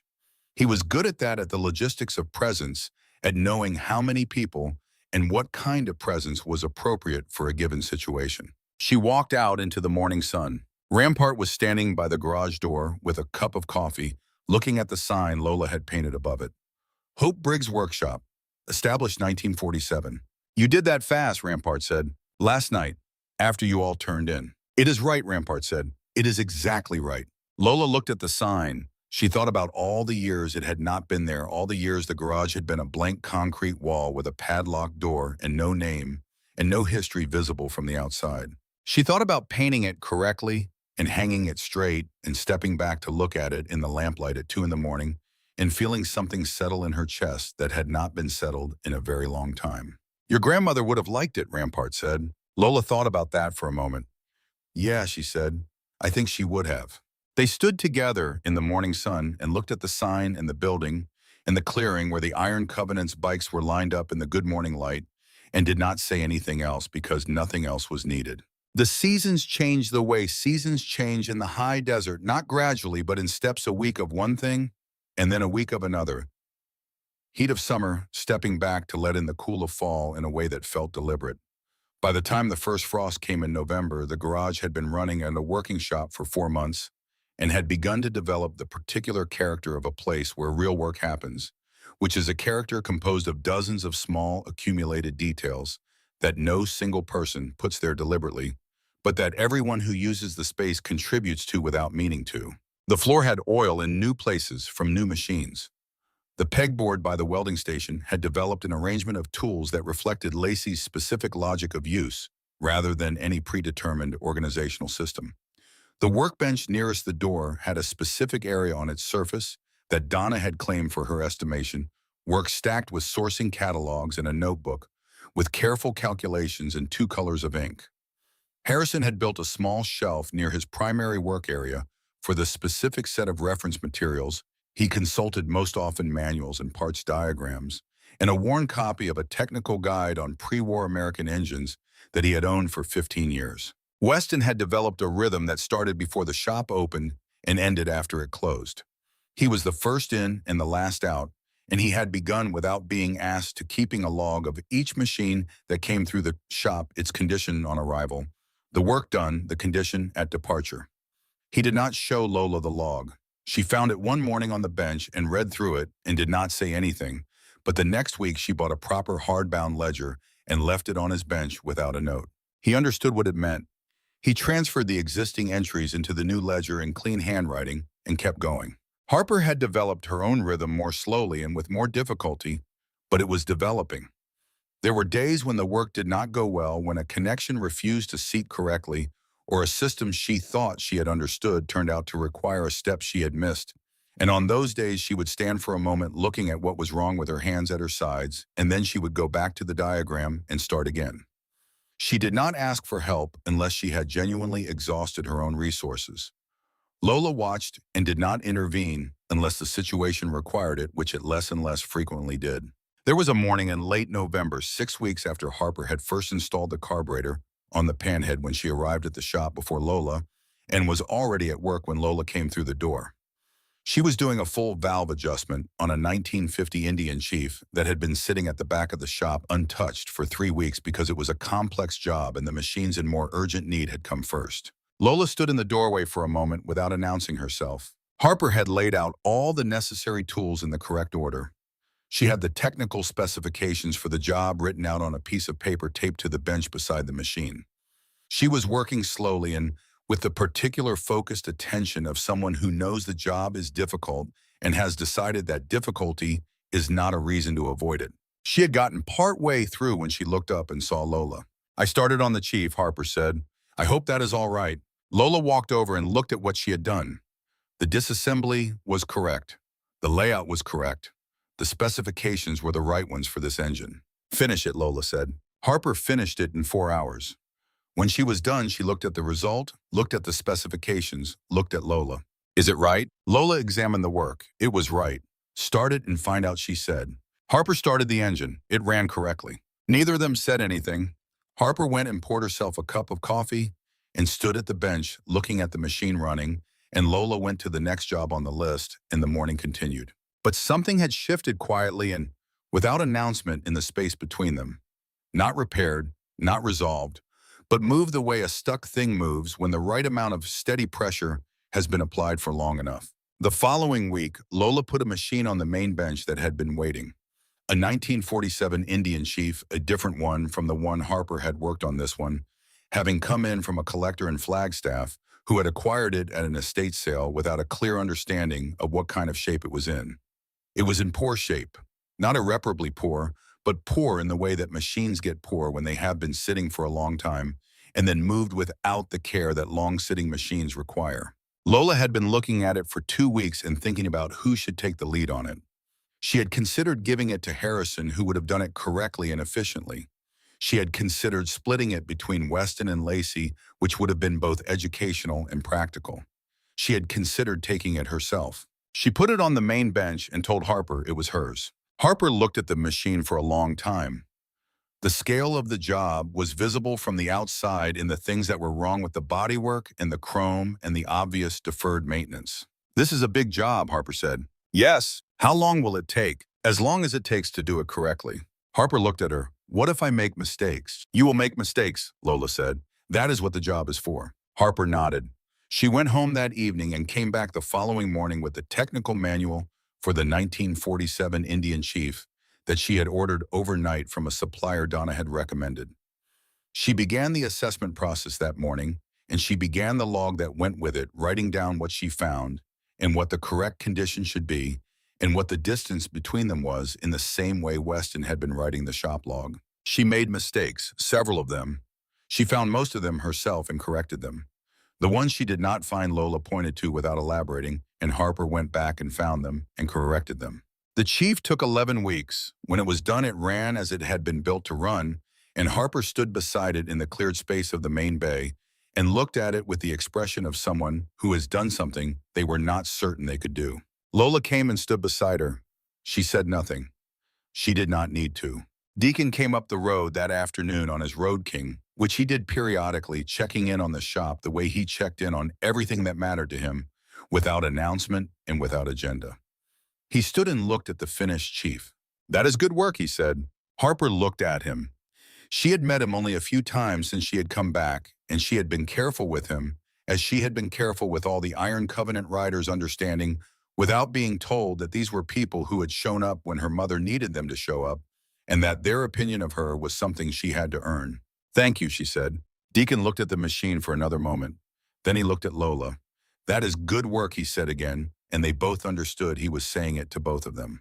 He stayed for coffee and talked about a machine he was working on himself, a late 50s Harley that had been giving him a specific timing problem for 3 months. Harrison sat down with him, and they went back and forth on it for 40 minutes and arrived at a diagnosis. Harrison wrote it down, and Deacon folded the paper and put it in his vest pocket and left. The shop had become, over the months of its new operation, a place where problems got solved. Not just the problems of the machines, but the problems of the people who worked on them and the people who brought them in. Riders came with machines in poor condition and left with machines that ran correctly and a clearer understanding of what they had.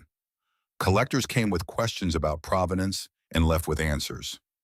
Young people came with the raw material of mechanical ability and without a place to develop it, and found both a place and people willing to teach them. Tess arrived in early December. She had been riding her own machine since she was 19 and had been wrenching on it since shortly after, first out of necessity and then out of preference.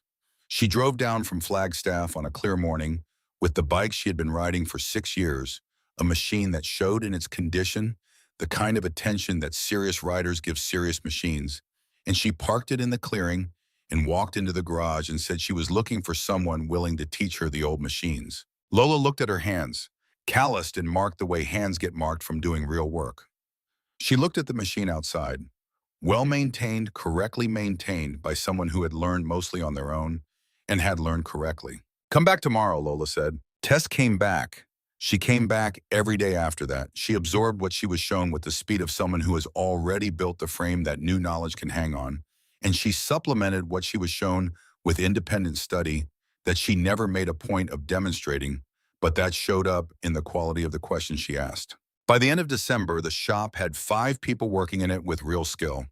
Weston and Lacey and Donna and Harrison, and now Tess and Harper working alongside them with growing competence. And Lola overseeing all of it, and still doing the most complex work herself, because the most complex work was what she did best, and had always done best, and there was no reason to stop. The Indian 9 rode once a month in the early mornings. Lola had developed a route east into the mountain passes that took about 90 minutes at a comfortable pace, and that she had now ridden 4 times and was beginning to know the way. She knew all familiar roads, which is to say, through the body rather than through the mind, each curve and grade and surface change stored in the muscles rather than the memory. On the 5th ride, she asked Harper to come. Harper had been riding the shop bikes for 2 months, adding distance and confidence in measured increments, never rushing toward competence, but not refusing it either. She was not ready for the Indian, but she had her own machine now, the 1948 Panhead she had been restoring, finished, and running, and hers in the way that things you have worked on with your own hands become yours.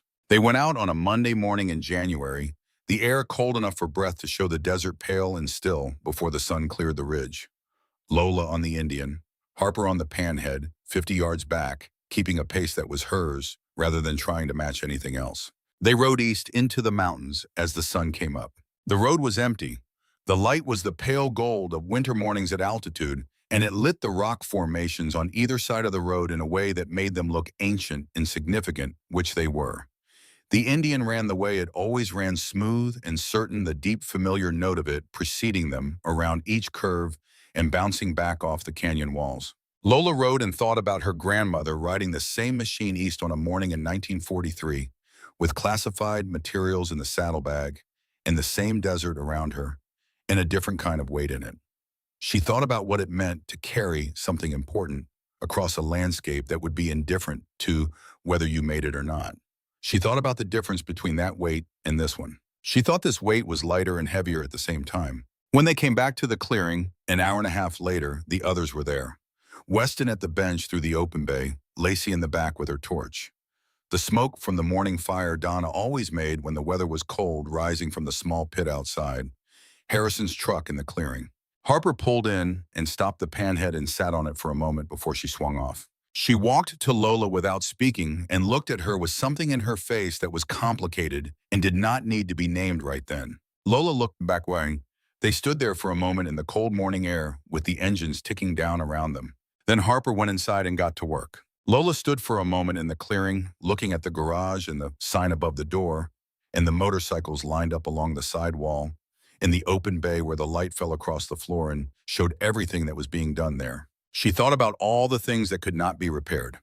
The years, the money, the choices that had led to the screen door hitting the siding and the boxes tumbling down the porch steps on a morning that felt like it was the end of everything. She thought about all the things that had been repaired. She thought about Hope Briggs at 23, 25, 30 in the photographs on the back wall, alive in each of them in a way that a still image could barely contain. Alive in the trophies on the shelves, alive in the machine standing in the center of the room, alive in the journal on the shelf behind glass, alive in the brass key that was now on a chain around Harper's neck. She thought this is what she meant. This is what number 9 belongs on the road means. Not the machine itself. All of it. The work and the place and the people doing it and the road that goes on from here in every direction. She went inside and picked up a wrench and got to work. 3 years after she first put the key in the lock, Lola sat on the porch of the house at the bottom of the hill and watched the lights in the garage go off one by one. Weston was locking up. She could see his shape moving through the bay, checking each bench in turn before he hit the switches. He had grown taller in the past year and carried himself differently now, with the quiet confidence of someone who has been given responsibility and has not wasted it. The desert night settled in around her in its particular complete way, the stars emerging by hundreds and then by thousands as the last of the evening light faded from the western sky. The air smelled of sage and the particular dry cold of the high desert in winter, the cold that clarifies rather than chills. Harper came out of the garage behind Weston, and they talked briefly in the clearing. Weston pointing at something on his bike that he was apparently explaining to her, Harper nodding, asking a question, Weston demonstrating. This was their habit now, this informal teaching that happened in the margins of the workday, and it had been going on long enough that it had begun to produce results in Harper's mechanical understanding that Lola had not expected to see developing this quickly. She thought about what her grandmother had written in the journal about the first time she had taught a rider younger than herself about the Indians' particular requirements. She had written it in 1946, the year after the war, the year before she built the garage. She had written that the thing she had not expected about teaching was how much it required her to understand what she knew rather than simply knowing it. Lola thought about that. She thought about all the things she had known for 30 years that she was now in the process of understanding. The garage lights went off. The clearing went dark except for the stars and the lights Weston and Harper were carrying down the hill. They split at the bottom, Weston to his truck, Harper to the sedan she had finally been able to buy when she had saved enough. They both raised a hand toward the house, not seeing whether Lola was on the porch, just doing it out of habit because this was the end of the day, and the end of the day required acknowledgement. She raised her hand back. The engine started, and the headlights swept across the hillside, and the vehicles went down the road in opposite directions, and the night was quiet again. Lola stayed on the porch for a while longer the way she often did. She had a good view of the hill from here, and she liked knowing the garage was there, knowing what was in it, knowing that tomorrow morning that she would walk up the hill and Weston would already be there with the door unlocked and the lights on and the coffee made, and the work would continue in the direction it was going. She thought about Hope sitting somewhere in the years after the garage was built, and before the end, knowing the things were there and not being able to tell anyone and not telling anyone, knowing what she had built and what it was for and waiting for the right moment. The patience of it. Lola pulled out the pocket watch from her jacket pocket. She still carried it. She had stopped wearing it on the chain, had moved it to the jacket pocket instead, where it knocked against her hand when she reached in and reminded her it was there.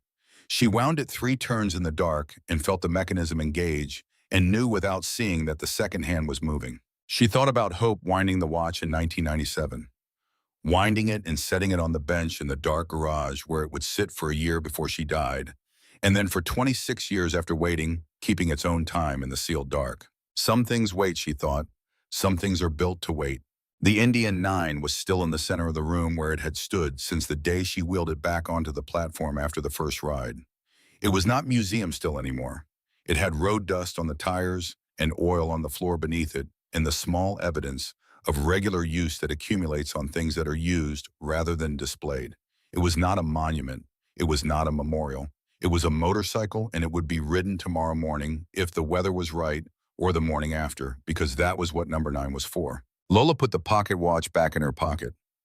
She stood and went inside. Tomorrow she was going to take the Indian East again into the passes, maybe farther than she had gone before. She had been extending the route each time, adding miles, testing the machine, and herself against the longer distances and the variable grades. She thought she might take Harper out to the junction, where the canyon road met the main highway, which was a turn she had been thinking about for a while, a route that would take them both through terrain neither of them had ridden together yet. She thought about how to describe the route to Harper in the morning, which landmarks to mention, where the road changed grade, where to expect the cold pockets in the shaded sections of the canyon. She thought about all the routes her grandmother had known that were not written down, the mountain tracks and desert passes that lived only in Hope's memory and died when she died, the specific knowledge of specific roads that had been earned through riding and that could only be passed on by riding. She thought about passing things on. She thought that was the whole of it. That was what the garage was. That was what the sign above the door said and meant. Not a destination, not a monument, a place of passing on, a workshop in the oldest sense of the word, where what you knew became what someone else knew, where the machines and the knowledge and the habit of doing careful work carried forward from one pair of hands to the next, getting better with each transmission, because each person added what they knew to what they had received. Hope had known this. She had built it into the structure of the place itself, into the organization of the cellar and the journal, and the letters in the wooden box, into the single instruction she had written on a separate page 26 years before anyone would read it. Do not open it until you have nothing left. Because when you have nothing left, you are ready to receive. Because when you have nothing left, you understand what something is worth. Because when you have nothing left, you can finally see what your grandmother left you without the weight of everything you already have getting in the way. Lola had had nothing left. Now she had everything. Not the house, not the shop she had sold, not the tools or the retirement account or the credit she had spent 2 years watching somebody else destroy. Something different, something that did not diminish when it was shared but grew. She lay down in the dark and listened to the desert and thought about tomorrow's ride and the route she would take Harper on and the way the canyon road opened up after the second switchback into a long straight that you could see for miles, the kind of straight that a good machine answers with something that feels like gratitude. She closed her eyes. She thought about a specific morning, the morning 3 years ago when she had stood in the driveway of the house that was no longer hers and watched 2 polite young men carry her life out of it in labeled boxes, and had told herself that whatever was waiting at the end of a dirt road on a hillside north of town was not going to be enough to undo what had been done. She had been wrong. She had been profoundly and completely wrong in the specific and generous way that being wrong can sometimes be the best thing that happens to you. She did not think of it as luck. She thought of it as preparation. Hope Briggs had spent 60 years preparing for this, arranging things precisely, waiting with patience that Lola could now recognize as a form of love. The long, patient love of someone who sees further ahead than the people around them and spends their life building something for the people who will arrive later. It had arrived. Lola had arrived. Now it was her turn to build. In the garage on the hill, the Indian 9 waited in the dark with the patience of something that has been waiting its entire life and has never once doubted that the road would come. The road always came.